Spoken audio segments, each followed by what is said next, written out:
Hey, how's it going? My name is Kenny Groom. I am the host of the Beyond Normal podcast. I am excited to be on this collaborative effort with my co-host. I'm going to pass it to him so he can tell you all about what he's doing with his show as well. What is good, y'all? It is Jonathan Dumas. I am the post. I'm the podcast host of Highly Visible and a Little Misunderstood, and excited to be back with y'all to talk a little bit more about our podcasting journey. It's gonna be fun. Dope. We both have been podcasting for several years now. We both are enjoying the space. We see lots of opportunity, and there's some hot topics, some topics as we were brainstorming, as we were having our own conversations off mic. We said, there's a couple things that we need to bring, to the forefront so folks know that, all the effort, all the blood, sweat, and tears, right, that goes into podcasting. There's a lot that goes into it. The space is almost like the Wild Wild West. And so, but again, there's some topics that we're going to get to. I'll let Jonathan let you all know what today's topic is. Yeah, and like Kenny said, it's like there's so many things, and it feels like it's like oversaturated. It's just all kinds of stuff, right? Even when you're prepping and trying to start a show, trying to understand a show. I remember when I was trying to even now when I do research on like how do I do this right, there's so much stuff out there and everybody has something to say, and sometimes it's just the same old. So our hope always in all of these is that we're giving you something that's new, fresh, and just like more grounded. But today we're going to be talking about overall finding like your pod voice, how to host the show logistics, organization, little behind the scenes stuff like show notes and show description. All of those like really influence not only like the experience of your guests if you have guests, but it like helps you have a good flow, and it helps with consistency, helps with like the production, it helps with all those things. And then I think even overall, just knowing how you're going to communicate with people from your show notes to actually hosting the show is really, really key. And having a dope show and something that you enjoy and other folks enjoy listening to. So, yeah, Kenny. So let's like start off.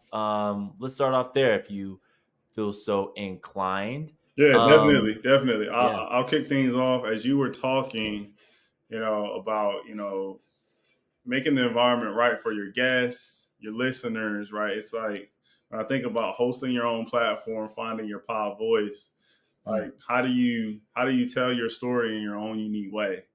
As you were speaking though, I was thinking about, hey, what if somebody asked Morgan Freeman, right, to, change his voice up and, say something in a really energetic way that Morgan Hmm. Freeman isn't used to?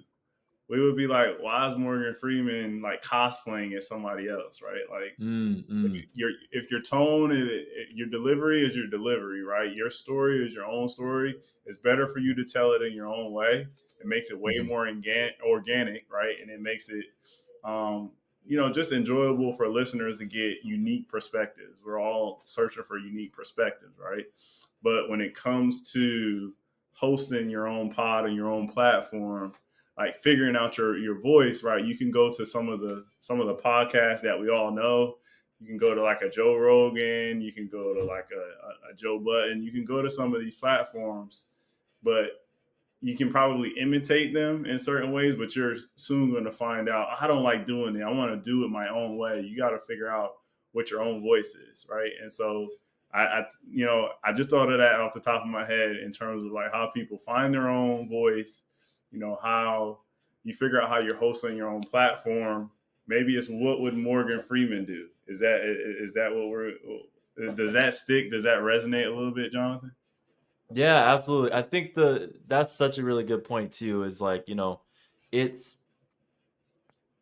it's like cool to see people that you admire and that you're like I want to host a show like that. You know what I'm saying? Like there's plenty of people that have inspired the way that I've done my show in the very beginning, and then my show is kind of like as I've honed in on me and what I want to continue doing, what gives me energy, what's like my flow and sounds like me. Like I've stopped doing things, I've leaned into other things.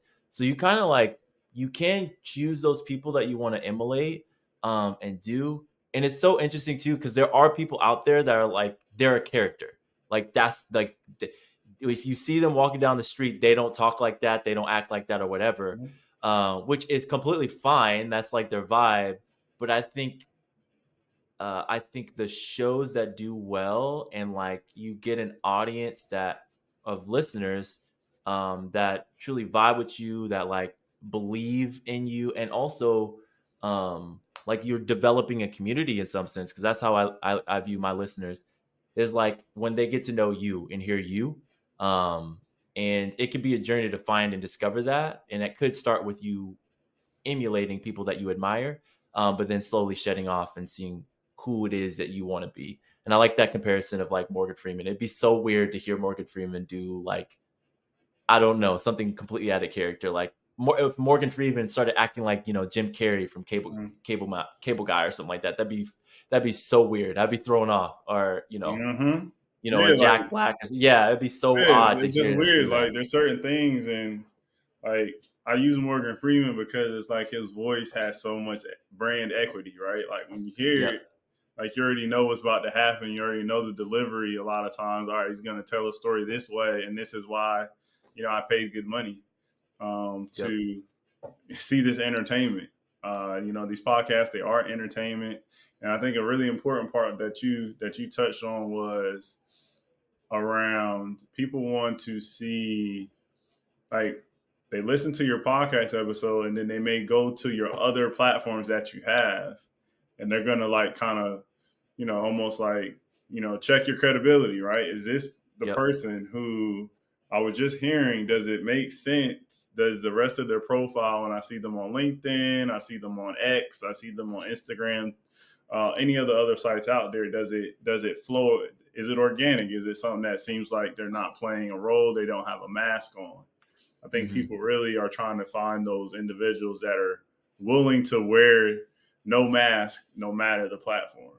Right? There's certain Yeah. platforms where people, they get on. I think of like Reddit, and I think of certain platforms where like it's almost like built into the platform that people are wearing masks. Like they're not going to Hmm. necessarily tell you their true selves. There's a market Yep. for that. There's an audience for that. But I think in Yep. most cases nowadays, folks are probably trying to lean towards the other way, which is folks that aren't, that are brave enough to not wear masks and not be code switching as much as a lot of us code switch now. A lot of Hmm. days, like people are looking for people that are going against the grain, pushing it, pushing back a little bit against having to Hmm. do that. Yeah, I like that. I like that, and it's so interesting because it's like um, it would be very easy to hide behind like our microphone, right? Mm-hmm. Um, like not having our face on the show. Like I just recently during my rebrand put like it's like a cartoon of me, like a hand drawing of me, but like that was honestly like very scary to me because like now it's like not just real talk with Dumas or whatever. It's like highly visible with Jonathan Dumas, so you could look me up, you could Google me. And before you could, but like it was harder. But now it's like my name's on there, my face is on there. You can see it. It's gonna connect. And I think that there is a some vulnerability with that, right? That folks shy away from. But to your point, Kenny, is like depending on the message and what you're talking about and who you what you're doing with the show, is like people want to know you, like they legitimately want to know you, and it doesn't have to be perfect.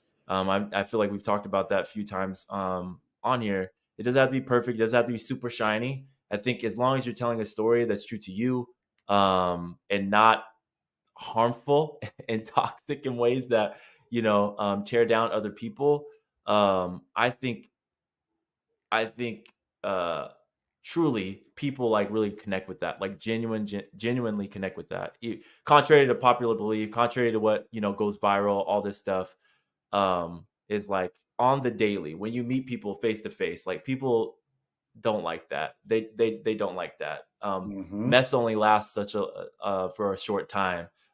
Realness, authenticity, being genuine, like that is like something that you could build like a really firm foundation on. That's like can be life changing too for you as the host and for folks that are listening. Yeah, I like the life changing part. Like I think of, me starting out my podcast at the beginning. the beginning of the pandemic, right? And just having all Mm, these opportunities come up. And then somebody gave me a call and was like, hey, we know, Kenny, you're in the podcasting. We got this conference coming up in DC. I think that was my first time actually doing it in person live. mm, Right. And they had a podcast panel. And I was like, all right, this is a big production. I'll make sure I put a link for folks to check it out. That was a really proud moment. I didn't necessarily feel the best. I had all the jitters because it was like, all right, how does this podcast voice, how does my pod voice translate to being in front of a room of people that mm, are specialists at their crafts, and all their eyeballs and ears are glued to the stage where looking at trying to hear my voice and trying to relate to what I'm saying. But mm, it's really key, like you said, they're gonna want to know what you look like, what you drink, all the different aspects of your life. They're going to try to find different ways to make sure, just to validate, whether or not it lines up with what you're saying on your podcast. But there's plenty. It's going to lead to some opportunities. You're going to get put in rooms with folks. Audio, podcast being an audio first platform, right? You're going to mhm. get put in rooms with folks where your voice may precede your actual physical being and what you look like, or vice versa, right? They may lift Yep. you up in different ways. And so that opportunity piece is key. I've seen it. I'm a product of it myself. Having these Mm, types of conversations with folks and you know being as organic, right, as I possibly can. I really have truly myself seen the fruits of that labor, me putting the time in, and knowing that I'm going to go into situations and be a little uncomfortable. But, mm. I think people appreciate me, bearing my honest self on my platform, or just, in general on any stage across the world.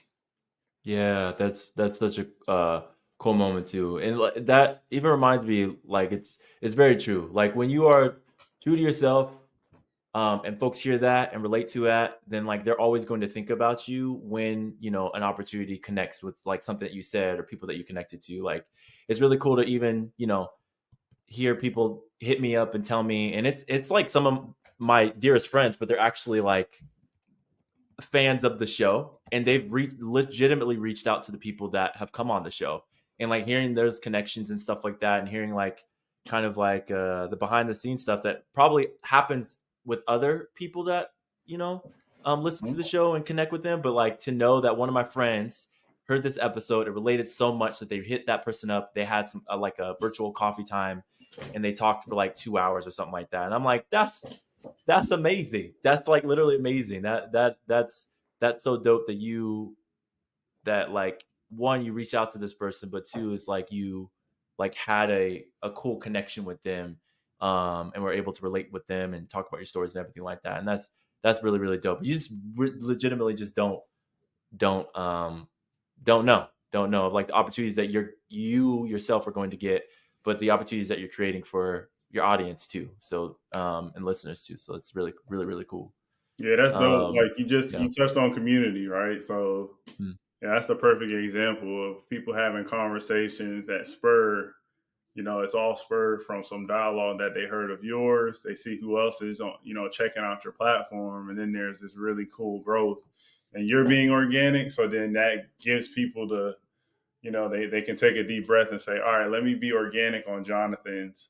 Like, let me mm, make sure, I come to the table correctly and engage with the others in Jonathan's audience, because now we have something in common, right? It can start out as yep. your friends, and then it just grows from there. You'll have supporters in places, like you said, that you never knew that you had folks listening and just checking out your content. Yep. Yep. Um, exactly. It's just always I love that part. But we've been talking a while about like finding our voice, and I love this kind of like flow of like how we got there, and navigated that and what that's led us to. It's like being authentic, being ourselves.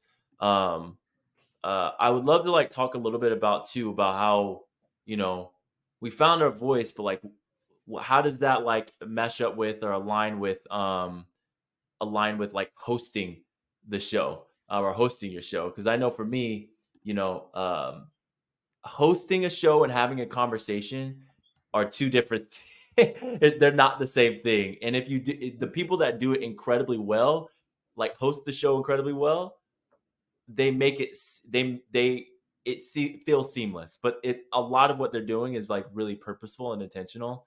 And I know for me, when I'm really in my bag, like it's really really easy. But there have been plenty of times, so many times that I've had to pay attention, and like, oh no, I have to be a host right now. Like I can't get too Mhm. lost and caught up in the sauce. So for you, how have you like found alignment with you learning your pod voice, stepping into your pod voice, but also stepping into being a host of a show?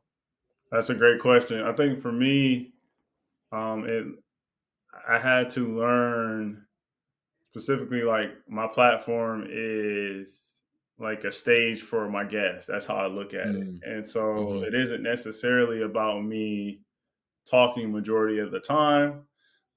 I come from a sales background, and so of course it's easy for me to just sit here and have conversations with people. That's something Mm. I enjoy. I get a lot of energy from. But then there's a moment where even in the selling process, where you got to take a step back and you got to let other people have the stage. You got to Mm. make sure that they feel their importance, their role. And so for me, that's where the hosting came in. How do I set the stage, provide a little bit of information, but then move out of the way is what I like to call it for my guests. Mm. So that was a big part of it for me. Kind of switching gears because I'm not necessarily trying to sell somebody and hit my quota like I'm doing, like I was doing in my day job. It's more so, you know, giving somebody the space so that they can shine, they can let folks know. I tell all the founders, founder journeys are movies, right? So Mm. I want to make sure that I give them a little bit of direction, right, around the topics that people want to hear from a founder perspective, but then I got to make sure I move out the way in certain Mm. moments. Give them their clickable moment where I let them go off, and that's usually what fills a lot of the social media and all the other aspects on the back end when I'm promoting it. But yeah, just Yeah, making sure that I create the stage, give them the stage to highlight their story. That's really I important love for that. me being a host. I love that. I love that. And I think one of the things that you highlighted in there too is like you know what kind of show you're doing. What kind of like conversation that you're going to have or interview that you're going to have. And I think that that's a really important key too of like in both finding your voice and hosting the show. Um, for me, mine's a little bit more.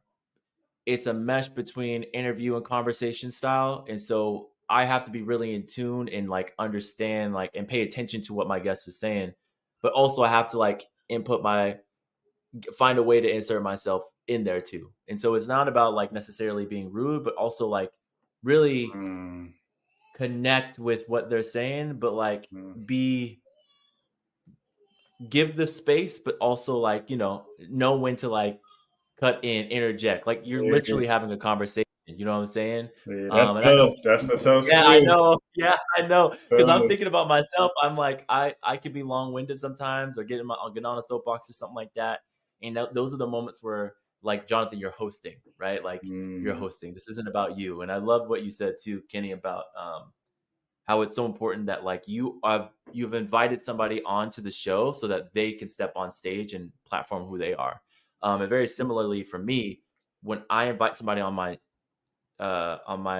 show, like before we even start recording or anything like that, I always mention and make sure that they know an email or like in pre-show is like, yo, I thank you so much for being here. I want you to know I honor your story. And so however you want to open up, share, whatever, like just know I'm gonna meet you wherever you are mhm, in that. Because it's important for them to be comfortable because when they're comfortable, I feel more comfortable and in this conversation, I'm able to host the show better. mhm. Um and so like yeah, that was just like something that came to mind when you were talking. Yeah, I love that. And it's really interesting that you said like knowing how to interject, Hmm. because I find like several of the people that I've had on as guests initially they're like, I don't know, I don't do a lot of podcasts. I'm not sure if I can actually have enough content to fill up a conversation. And then on the first question, I just ask them like real like softball, and then it's like, well, you've been talking for 5 to 7 minutes straight, Yeah. like I think you're good. Like you can tell your story, and that's the part where it's like it takes people a little bit to get past that, and then by the second or third question, they're like, oh yeah, let me get back into the back and forth with Kenny. But it's really Yeah. that first question where people just go off. They tell like almost like it's like they tell their whole life story. And I'm like, Yeah. nah, like I need content. I need Yeah. the whole episode. Slow down, slow down. Yeah. Yep. It's like a delicate balance because I think this is transparently I'm still working on this because I don't like to just cut people off Mm-hmm. or whatever unless I'm cool with them. I know them or we're like, going back and forth or I'm like, "Oh, you know what I'm saying?" Mm-hmm. and dive in. But if it's somebody who is like going and I've had people on my show where I don't I there's absolutely no room for me to interject. Actually, there's no room for me to like step in or like do that, and it becomes tough. It becomes really tough. Mm-hmm. Um, yeah, so I feel that. But on the other side of that is like we're talking about all the cool stuff, fun parts too. But it's like on the other side of that is like it's your show. You know what I'm Mm-hmm. saying? And like it almost feels like this is my house. This is my house. This is my home. I've invited you into this space, into this community, and I don't want you to do harm to the community that I've created to the listeners. But the other side of that is like ew, like we have some show some decorum. We got some house rules, some house agreements. You know what I'm saying? Mm-hmm. And I'm inviting you into those. And if you violate those, then as hosts, we gotta like show some level of accountability too.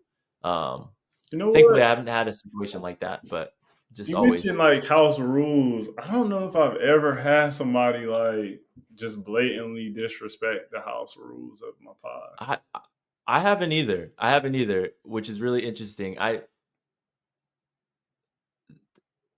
That could be based off of the people that like are attracted to come onto my show, um, or that I've invited onto the show.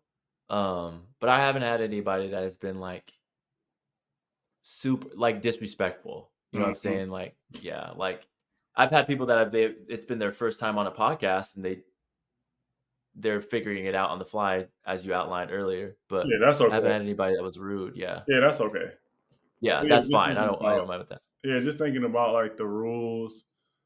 Um, I wonder what that would look like in my case. Like what I would do. I don't even know what I would do. Yeah. I probably just wouldn't put the content out. Yeah, I mean, yeah, to be honest, I mean that's the thing too is like I've learned because I've been on a few shows too because I went on my little like a speaking circuit a little bit for podcasts at the end of last year, and I've learned that everybody has different like logistics and how they run their show. Mm, Um, and I am very particular about how I run my show. mm, And no judgment to some of these folks, but there are some people that are just like, I don't understand what's going on. mm-hmm. Um, and and you're violating your own rules. And so but they all but I've also learned that like in that there's people that have more popularly said, "Hey, if I don't think that this is going to work, I will not air it." And I don't and I'm like, well, I started added that in my thing too, where like if the content's not it or something's not feeling right in my spirit, my soul about like what we talked about, or does it feel right, then if I want to engage with you again, I'll probably be like, "Yo, we need to re-record that," Mm-hmm. or I won't put the content out. Um, yeah, because I'm not about putting negativity in the world or things that just don't show the guests in the right space. Like I've had to reschedule with people. I've had to not put content out. Not because it was bad. It was just wasn't it. Or there was no longer alignment with what you know with what they were doing or whatever. So there's just been all I mean kinds of that. little stuff. But I yeah, mean that goes back to like our topic, right? Like finding your pod voice, like hosting your mm, pod. It's your platform. It's your baby. Like it really needs to speak to. what you wanted, the values that you hold near and dear. And so Mhm. it's okay, like for a podcaster to record something and be like, nah, that's not it. I think we Yep. all have done that, right? Like there's been stuff that I recorded by myself or with others, and I'm like, let's, like you said, let's re-record it, or Mm. maybe I'll hold on to this for now, and then maybe later I'll revisit it. Um, Yep.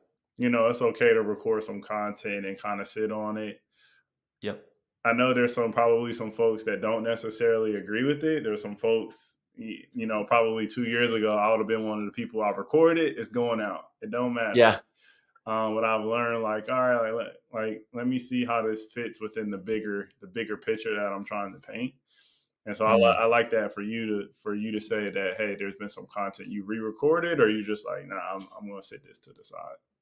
Yeah, and I mean, to your point, it's not just, and I would have said that too. Is like it got to go out, but Mhm. or actually, no, no, no. I would have overcorrected. Like I would have been like edit, edit, like reshoot, Oh, reshoot, got it. re-record, re-record. Like I did the opposite side of the spectrum. I wanted it to be perfect, and so I think I'm starting to find a middle ground of like I know what my show is about.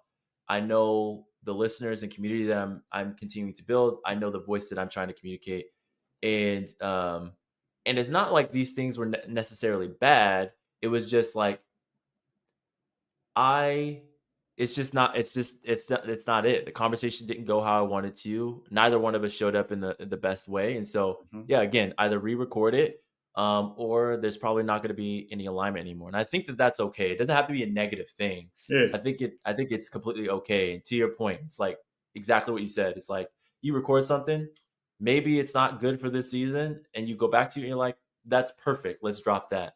Now. Uh Hmm. and I think that that's completely okay. And just like you said, owning your show. This is your show. It's it's your thing that you created. You're putting out into the world. Yeah, exactly. Whether you yeah, I think in and whether terms you of have like you mentioned like logistics and stuff like that, like one of the things I did when I first started out is I would have like a set script. Hey, here's the questions. Here's the information I researched on you. Here are a couple links. Here's the picture I'm going to use. Here's this. Here's that. Here's the mm, website. Here's all the things, and I try to package it up for folks in a document. And a lot of people yeah, didn't like that. I was mm, surprised. Like, yeah, probably after like the first few episodes, folks was like, "Man, like we're just gonna have a conversation. Like this stuff, I appreciate you sending it to me, but I'm not really gonna use it. yeah, I just I want you to essentially have the calendar ready, have the link ready, and then I'm gonna show up. Let me know what visuals, let me know what version of our logo you're using. Maybe the picture. But then they're like, "Hey, let's hit play and record." And so I learned a lot yeah, about like the like finding my voice and just finding the way I want to do things through them, like through my guests, them, mm, listening feedback wise. Like you got to be able to take some feedback and pivot. That was one thing that surprised me. But it wasn't, it was okay with me because it's like, all right, that's one less thing I'm gonna focus on. And then that got me to figure out what other things I can get rid of the process. As you know, I want to focus on recording. I don't want to be the editor. I don't want to do all these other things I'm not good at. mm, Right. And then so that yep, kind of got me down this path. But it was really folks letting me know, the feedback, going to them and saying, hey, how was this process logistically? And then them telling me honest, candid feedback. That was super helpful getting that from my guests and then the mm. viewers as well, letting me know how my formatting was. Yeah, no, that's a really good point. As you're like putting together logistics, like there's so many things out there that'll tell you like what you need to put together. And I have like a facilitation and trainer background. So I just took all that and was like, all right, I'm Mm-hmm. going to, try and prep you the way that I would imagine I want to be prepped and then some. Cause I did a very similar, Kenny, like Mm-hmm. over and above. These are the questions, this is the flow. I wrote out a script, all this other stuff. And 9 times out of 10 people, I still write out questions still, but I tell them like they'll tell me straight up I didn't read them. Mm-hmm. Uh or uh or I glanced at the questions, they were helpful, kind of got my mind thinking. Um but I don't do as much. Like the question part,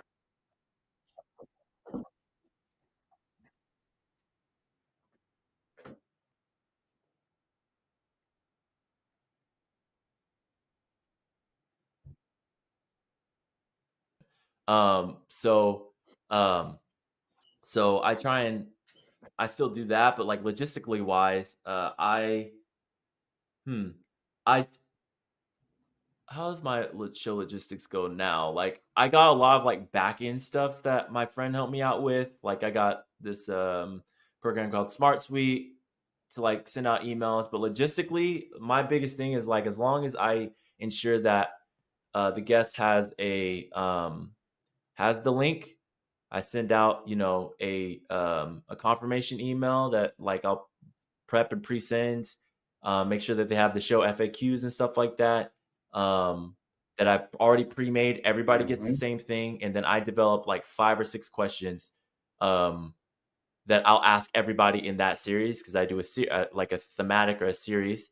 Everybody gets the same questions, and Hmm. um, I do an intro episode, and then I'll do a closing portion of the last episode of that theme. I don't do any more scripted stuff. I don't do as much scripted stuff. It's just it really is too much Yeah. work, and it's not necessarily like necessary. Again, going back to the pod voice, you don't need to have everything super Mhm. scripted. Yeah, I completely agree. Like you mentioned, Mhm. like the links and stuff. I use Calendly, Yeah. black owned company, right? I love Calendly in terms of like when I'm recording the episodes. I'm like, hey, I got a month and a Yep. half to record 10 episodes. Here's the slots. I send it out to them. They go in and they select which times work for them. If there's like one offs and Yep. stuff like that, I'll customize it a little. But a tool like Calendly, like you said, it sets it up. It's on their calendar. It automates a lot of the things on the back end. It just helps me, take one less thing off my plate in terms of looking at, Yep. 10 people's calendars and seeing where folks like that's let the technology do some of that for you for sure. Yeah. Yeah. And if I'm right you, there with you. I think my organization and like logistics stuff has gotten better over the years. I think I spent a lot of time to get it that way though, where folks like guests that Mm-hmm. come on my show, they're like, "This was a great experience," right? Because imagine you going on a show. It's like you're just imagine you going over to going to a party. You know what I'm saying? Like, what if they didn't give you the directions to the party? They invited you to the party, but they didn't give you directions. They didn't confirm. Like, they invited you several weeks ago. They didn't confirm whether or not it's going to happen. You don't know where to park when you got there. Do I bring my own food? Is there going to be food there present? Like, that's not going to be a good experience. And so, I think of it as like, I'm inviting people Mm-hmm. into my home, into this party, and I want to make that process as easy as possible because that just enhances the conversation. And so when your logistics and organization are better, the Yeah, conversation completely. is automatically going to be better. Like it just, Yeah, for sure. Yeah, for sure, man. Like that's a given. Like you said, doing some of that prep work yep, is going to reap benefits for you in terms of yeah, creating content. yeah. I completely agree with that. What has been like some of the things that you like? How did you get to the point where like you talked about it a little bit, like the story, but the show logistics organization? What were some of the things that you, besides just like you were doing too much, that you found out that you're like, oh, I don't need to do this, or I could change this or tweak this, and it's like gotten you to where you are now. Yeah. One of the things I did was I ended up kind of Mm. accidentally asking for help. I met some folks on Yeah. Clubhouse. What a time to be alive, Clubhouse. We all remember it. And they were like their background was in media, their background was in like being production, being producers behind the scenes. And so I was like, hey, I got my show I'm working on. Could I get your feedback? And they were like, oh yeah, like you can get my feedback, and oh by the way, like I'll help you out on a couple episodes. I'll like be like the producer, executive producer behind the Mm. scenes. So then I got a tool like StreamYard, right? Where at first I was just doing everything through Zoom and downloading it and doing all this stuff manually. I got a tool like StreamYard, and then I got somebody again, some folks that were helping me with producing it, and they were like, "Hey, Kenny, like, in the private chat that we have here, right? They were like, Mm. say stuff like, "Hey, Kenny, ask him about this."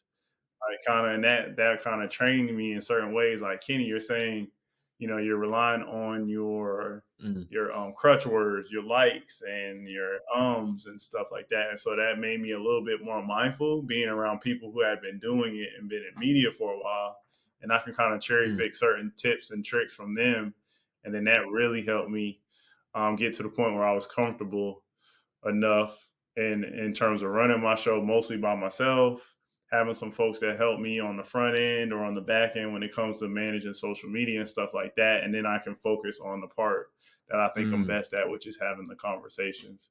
But it was just really asking for help, getting feedback. Feedback was big from a lot of folks who were, they may have been in radio, they may have been on Mhm. TV doing different spots and things like that. All that stuff translates well Yeah. into the podcast space.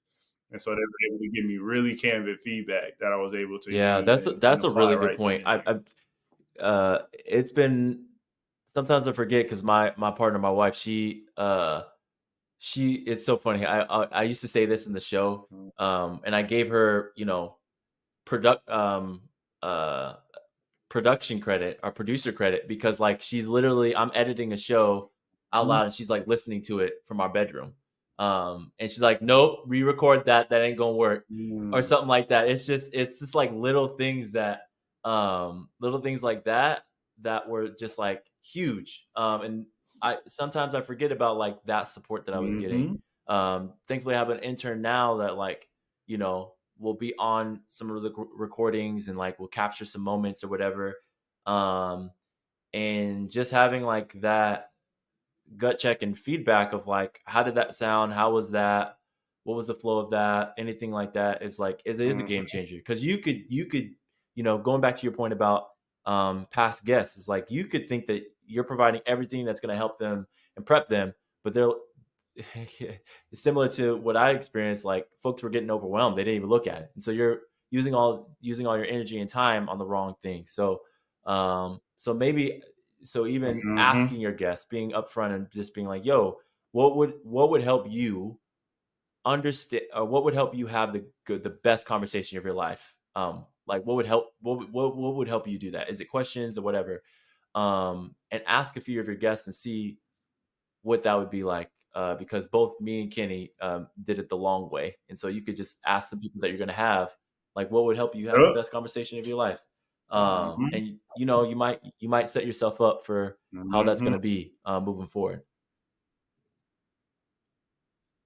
That's perfect, man. Like, yeah, that feedback is just, it really is crucial. Like you said, getting feedback from folks, or being open and, being open to that said feedback, talking to other Yep. podcasters. We mentioned that previously, but just talking to other podcasters, they're going to learn a lot. Everybody's process is like peculiar and like, there's small tweaks Hmm. here and there that folks are doing that you can just end up trying. Like you may tell me something, I may try it, right? I may send you a post or something about an idea and we can incorporate that. And so that collaboration just makes it that much more efficient. And then I know we're not going to get to it on this Yeah. episode, but the robots are coming. The tools like ChatGPT and all that stuff out there, like that stuff really can be a way to spur creativity Yeah. for podcasters in particular. So you're not doing a lot of the heavy lifting outside of focusing Mhm. where your strengths are. It just so happens I feel like the area that I enjoy the most is having the conversations like me and Jonathan are right now. But the Yep. tools are the robots are coming. The tools are Mhm. going to make us that much more efficient, and we can Yeah, really build some absolutely. really And cool I mean, platforms yeah, from it. you're so right. We're gonna talk about it, but I would say that there's like a level of creativity that we as humans have that just like AI can't. And so to get into your point, it's like it can help spur that Mhm. on, but don't like absolutely rely on it, right?